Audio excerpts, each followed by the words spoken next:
Hi, this is Under the Covers, and today I will be talking about All the Light We Cannot See by Anthony Doerr. So, this book is told from the perspective of two people. One is Marie Lauer, a French girl who is blind, and the other is an orphan named Werner who is part of the German armed forces. So, when World War breaks out, you get to see how it affects the lives of these two people and how eventually their paths cross. So this book spans from 1934 to 2014, and you get to see how the lives of these two people are changed from what they used to know to this dangerous and new world.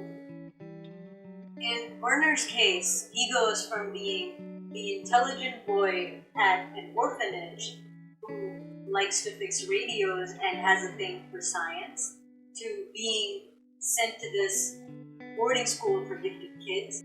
And from there, he gets recruited into the armed forces of Nazi Germany. In Marie's case, she goes from being this kid who was trying to navigate her life as a blind girl who lived pretty comfortably with her father and his job as a locksmith at the museum, and gets thrown into this dangerous life where they are on the run and trying not to get caught. The writing in this book makes this such a pleasure to read, as in there is poetic descriptions and vivid imagery, and all together, all around, this is just a pleasure to read.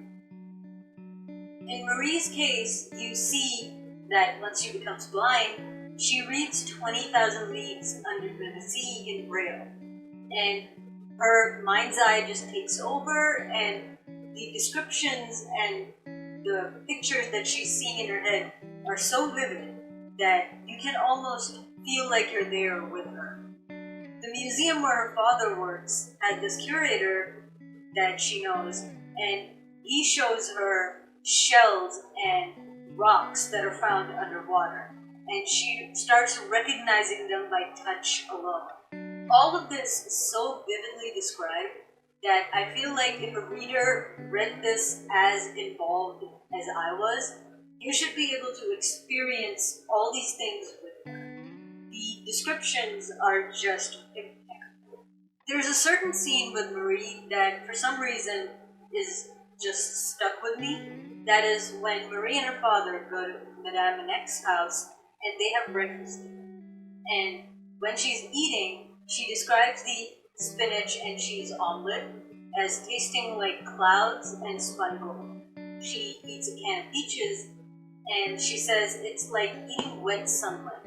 She says she feels like the blood in her veins has turned into a warm golden glow in her arteries. And that breakfast, for some reason, I can almost taste it. And as weird as this sounds, for me, this is what this book would taste like.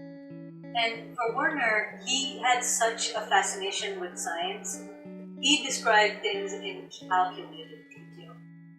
As in, he saw everything as problems to be solved. His mind worked the way I imagine a scientist's mind would work. He saw things like, okay, this is a problem, so what do I have and what can I use to solve the problem in front of me? For in this past, you get to see that there were these notebooks that he used to keep in which he would write questions. And there were things like, why does it not cold? And why do some fish have whiskers? And what is lightning? And when lightning strikes the ocean, why don't all the fish die? And when a flag blows in the wind, why does it flutter and why not just stick straight out? And even when he becomes a soldier, you can kind of tell that he's using maths and problem solving to not think too much about what he's doing. Because he's been told not to think too much and just treat them as math and numbers and get accustomed to thinking this way and not worry too much about the what for and the why. And I feel like this must be how it is for a lot of soldiers. You never think that you are on the wrong side. You just think that you're following orders that were given to you because you are ultimately doing the right thing. You are on the good side. And for the longest time, he deluded himself into thinking of whatever he was doing because he was not the one physically going out and performing any brutalities. He could just elude himself into thinking that this is all about numbers and puzzles and it's all a game and there is no brutality involved in all of this. He had a less brutal part in the war. Now, this is one of the very few books that I can say that I was desperately waiting for these two characters to come together.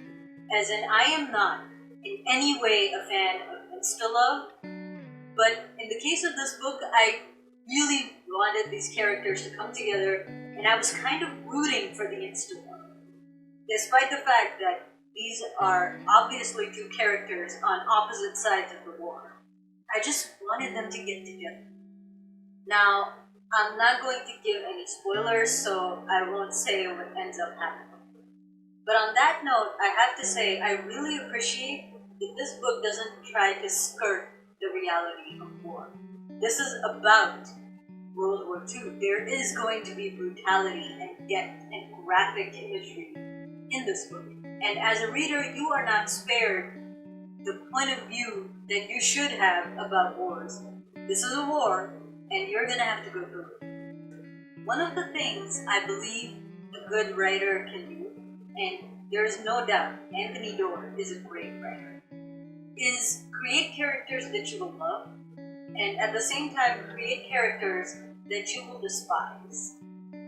As in, this is not a thriller, but there were definitely scenes in this book which had me on edge, because there's a subplot in this book where the museum where Marie's father works has this precious diamond called the Sea of Flames. And when the invasion starts happening, the owners of the museum create 3 replicas of that diamond. So there are now 4, and give it to 4 of their employees and send all 4 of them off in different directions without telling them which one of them had the real diamond. Marie's father is one of those 4 people, and what he does is create this tiny puzzle box, like the kind he used to make for Marie, and he hid the diamond in it, and he gifts it to Marie without telling her what exactly is in it. So there are scenes where they are being hunted, chased, and tracked because the Nazis have figured out that they have one of the replicas. And since Marie is the one who has it, there are scenes in which she is cornered or trapped or someone is trying to find her. She is at a clear disadvantage. She is blind. But the way she gets away and the way she hides had me thinking, okay, what's going to happen next? I wonder how she'll get out of this one. There were scenes that had me at the edge of my seat.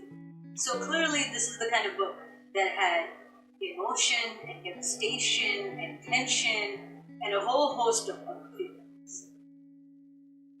This is the kind of book that I wanted to hug at the end. That sounds kind of weird, and no, I did not hug my book, but I just wanted to hold these characters, comfort them. Now, just like in actual war, this book comes with no guarantees. There is no guarantee that just because a character is a good character and you like them, that nothing will happen to them. There is no guarantee that just because a character is bad, that they will get exactly what they want. There is no concept of a heroic figure walking in at the last minute and saving everyone. Whatever happens, happens, and you are just along for the brutally honest ride. Again, not giving any spoilers, but consider yourself warned that this is not a fairy tale. I feel like there's a lot more to say about this book that I'm not doing it justice.